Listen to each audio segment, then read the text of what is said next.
Anyway, I don't think that, fires, people burning to death, is symbolic or anyway indicative of a king being born or brought into the world at all. I see the opposite. A king wouldn't want that, of course. So, anyway, of course, then there's royalty, and, Queen Elizabeth in Britain lived a very long life. Prince Charles came in to be, coronated, or went through a coronation to become king. And, he's much older, I guess. I don't know how old Queen Elizabeth was when she became queen, but I think he's older than she was. So how long does he have? Oh, it's a little bit open here. This is so pretty. How long does he have to be king? And of course there was the scare with cancer and stuff like that. So just talking basic stuff at this time of the year. The word Royal Navy actually came up earlier for some reason in my mind when I woke up this morning. I guess because, anyway, as per my other videos, I experience weird things often enough to be like, all right, already, get rid of whatever it is. Like, and somehow, the words Royal Navy came up. But we'll go this way. Like, would they know anything about what it is? How weird? Because for people in power, do they know about weird things? And it's one of these things where you don't want it to spread. So it's not like people talk about it, in common conversation. But would higher up people know really, truly what it is? Whereas the rest of us down here are like, well, I would sound crazy if I were to describe everything, and nobody's going to do anything anyway. It's not like so. All right, should we go down this way?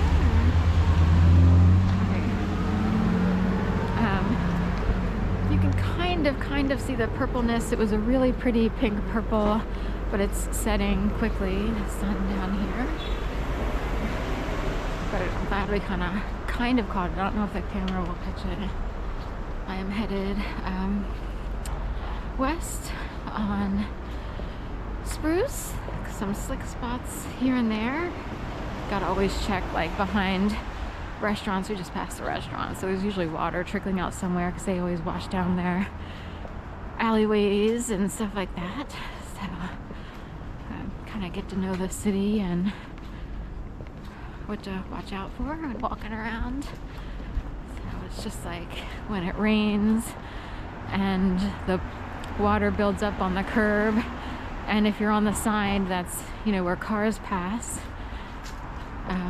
here it's not too bad unless you had a delivery truck over there in the bike lane, but you sort of have to make sure you don't wind up getting splashed on. Especially at the corners. Every corner, cars turning and whizzing by and stuff like that. So taking care of some dogs down here for a few days. They're kind of back and forth. It's a staggered back and forth schedule with them. They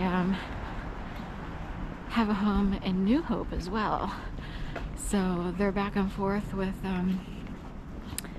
the dogs, without the dogs. Then they'll come home for a night. The dogs are here for certain days, not other days. Their sons brought them in like today, and I'm either taking care of the cats and or the dogs on any given Sunday, as any given day. Alright, we'll head on this way. So you just kind of see the purplish down there. The sun would set all the way out there in the west.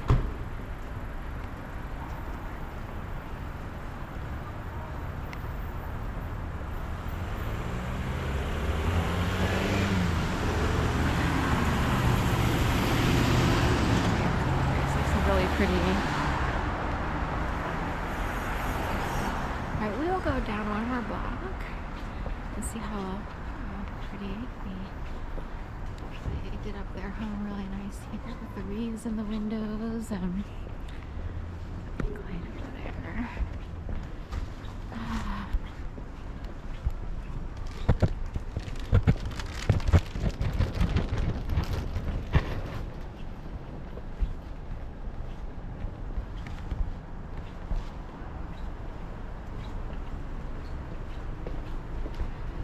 get to 22nd, and then I'll have to turn. I used to take care of cats here on Van Pelt. These people since moved. They moved around the pandemic, but they lived down there where that car is sticking out. It looks very ski lodgy, that house. It reminds me of a Swiss or Swedish ski lodge. Really nice home. I think they sold it for over $5 million. So supposedly they got a divorce, and then each of them lived in properties, one brand new ones, one in the Harper, one in the Atlantic, during their sort of transitionary period. And I was like, did they get a divorce or what? You know. So I don't know if they still live there, because in 2021 that's when they were there, and now we're 2024, and I would imagine they would have moved on after they got settled, whatever settlements or whatever they went through. All right, there's some ice in the. Let it snow, let it snow.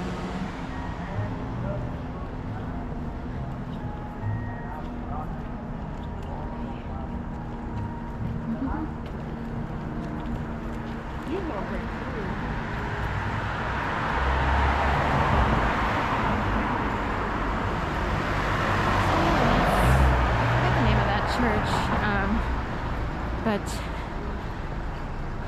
just out of curiosity, I won't be able to make it because of my schedule, but I looked up various like Christmas masses. Like there's usually a midnight mass, and for like a couple hours I was in the mood for that midnight mass, like Christmas carol type mass.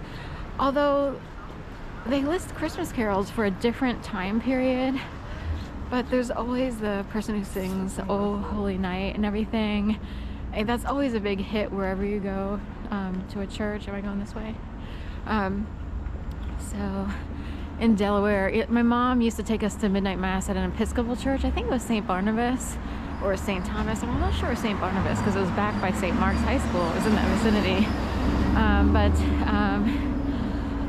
Anyway, that was like a fun thing to do. It was like, let's do that. And then we would stay up, you know, and then up, you know, till like 11, pilgrimage out there. Or just riding the car out there. And then later my dad and step family would wind up going a couple years to the Methodist church, which is in the Stanton area of Delaware. And there was a singer there that became, or a choralist, whatever, that became really popular because he could sing "Oh Holy Night" so well that he drew a crowd.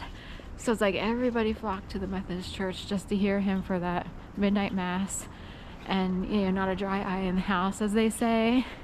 Right. So anyway, I gotta take these in. All right, let's see.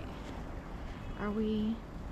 All right, I will end it here, but you know, oh holy night, the stars are shining bright.